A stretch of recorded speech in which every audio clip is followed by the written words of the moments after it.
Hello, we're back. Today we're going to be working with Myofascial Release tool, which is a massage ball. You can use a tennis ball. Some people like to use lacrosse balls, racket balls. I like working with the yoga tune-up therapy balls, which are sort of a dedicated myofascial release tool. They're made for this purpose. And if you've got the satchel, you'll just take one of the balls out and you can set the other ball off to the side. We're just going to be working with one today.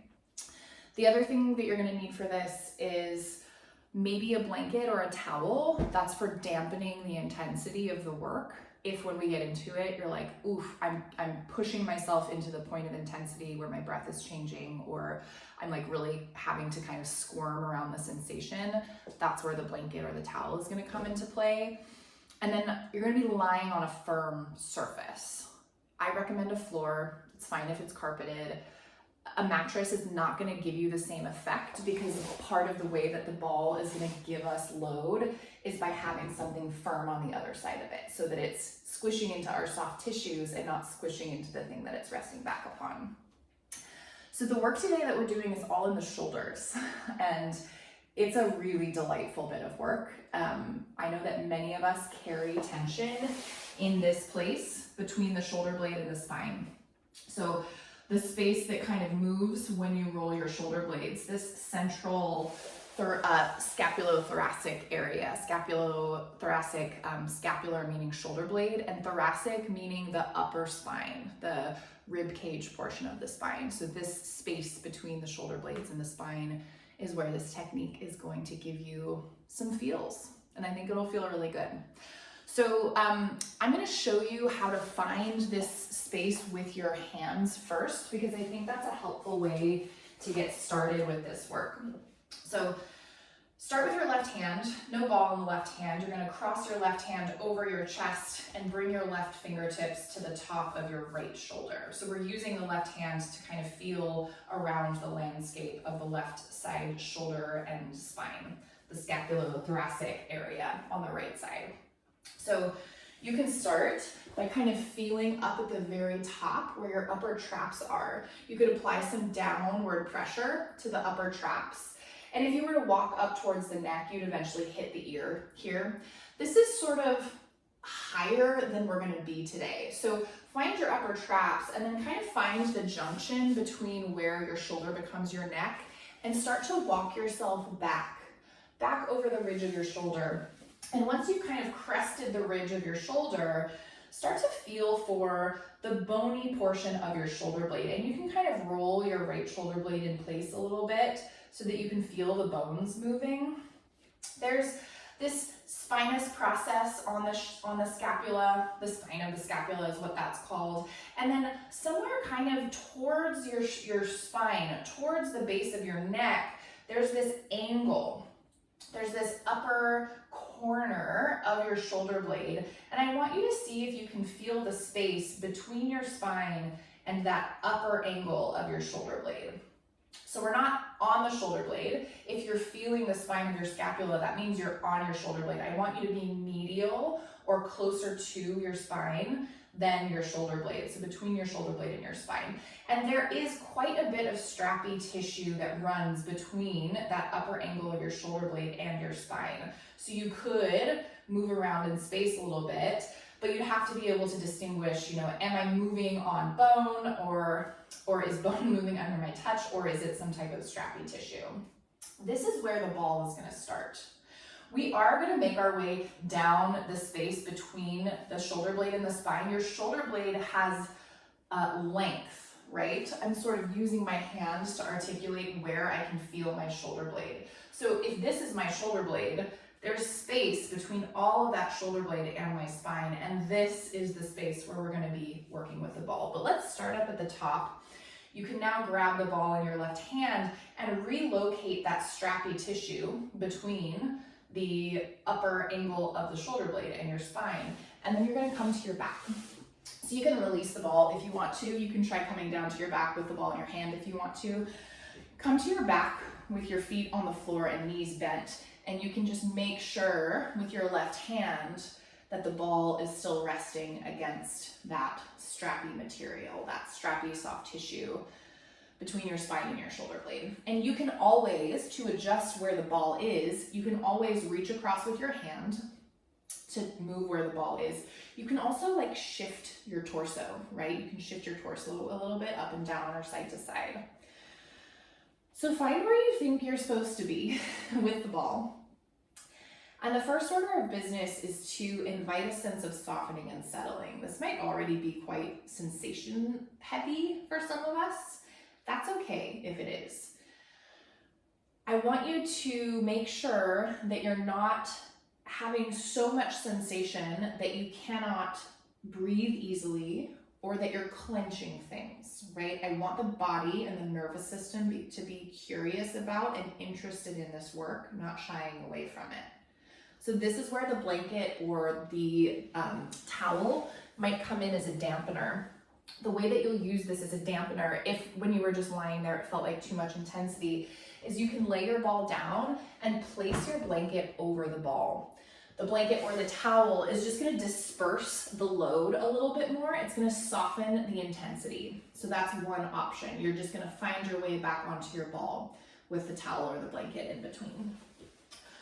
Okay, so one way that you might be able to tell that you're on the right spot is if you can let your right shoulder blade soften down to the floor. And if you feel like you're kind of hugging around the ball with the inner edge of that shoulder blade. If you feel like the shoulder blade is getting stuck on the ball, you might be on the shoulder blade. You might need to move the ball more towards your spine. Send a few rounds of breath to the upper right ribs, especially the posterior aspect, so the back side of the upper right ribs, right where that ball is.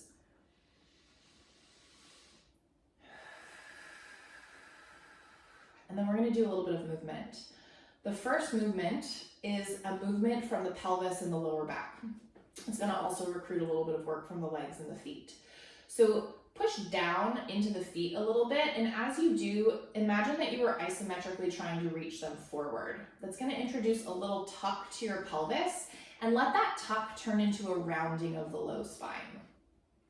So as you round your low spine and your tail tucks and lifts away from the mat a little bit, you're going to change the load between your torso and the ball. And then you're going to do the opposite. Lower your tail back towards the mat and arc your low back. Arch your low back like your belly button was trying to lift skyward, but everything else was staying the same. And then do this back and forth a few times.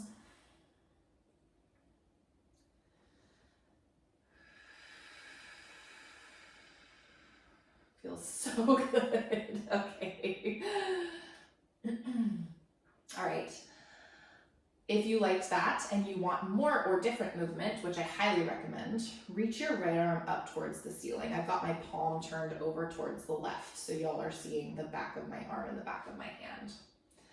I'm going to slowly start to draw some circles in the air with my entire arm.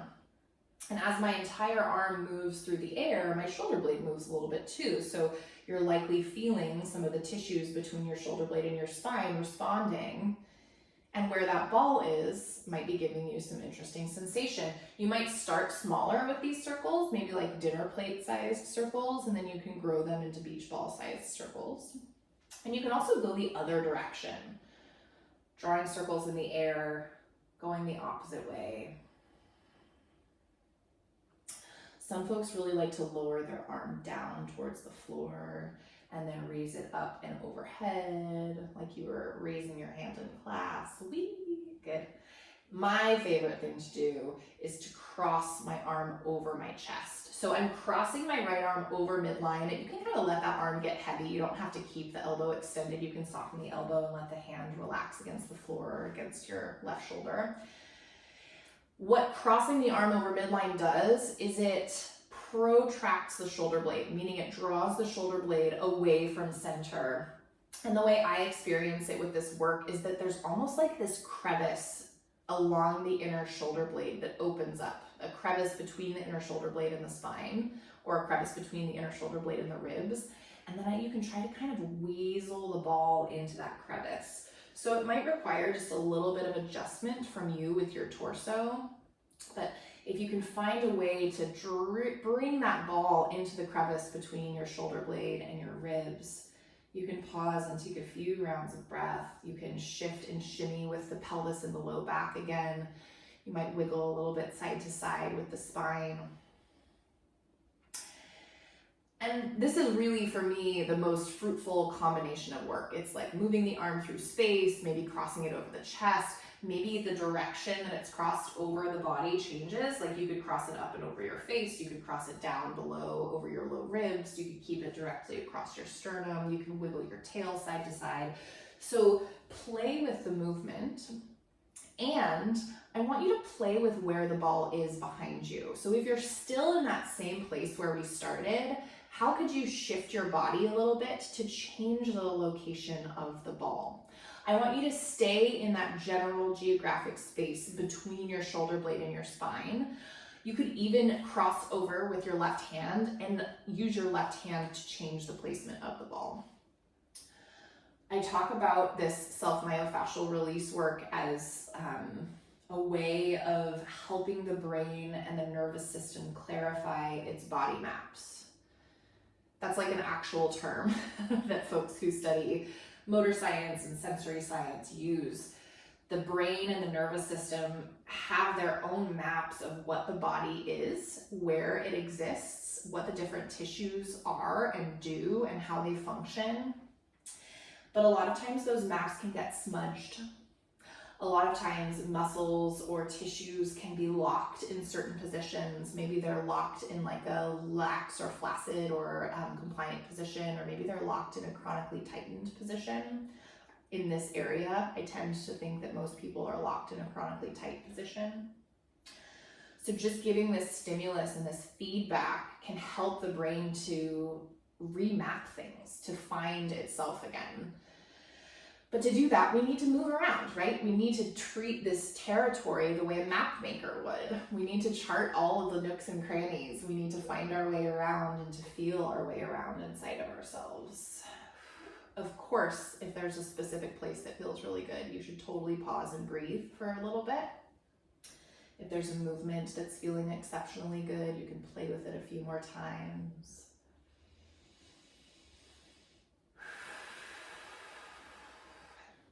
Yeah, plan to spend another like 4 or 5 rounds of breath on this side.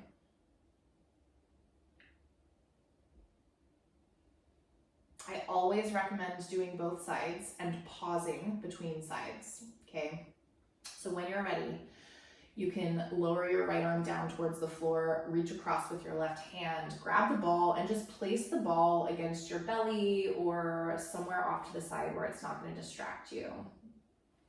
Bring your arms somewhere symmetrical. You could have them alongside you. You could have palms resting against your belly. I've still got my ball in my hands.